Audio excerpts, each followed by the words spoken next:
For years, Moscow has tried to increase political and economic influence in Africa through trade and the destabilizing use of the Wagner mercenary group.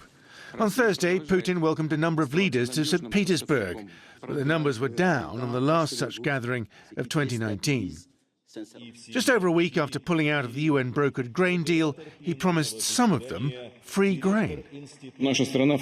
Our country can replace Ukrainian grain both commercially and as free aid to the poorest countries in Africa, especially as we are again expecting a record harvest this year. He blamed Western sanctions on Russian exports for causing a crisis in food supply. Western countries are obstructing supplies of our grain and fertilizers, while on the other hand, I will say it plainly, they hypocritically blame us for the current crisis in the world food market. Despite the number of influential leaders staying away, some here believe Russia still has a legitimate role to play in Africa. Ladies and gentlemen, Africa is ready to strengthen its cooperation with Russia in all sectors, and more particularly to help ensure peace and stability. As you know, the African Union's main mission since its creation has been to promote peace and security on the continent.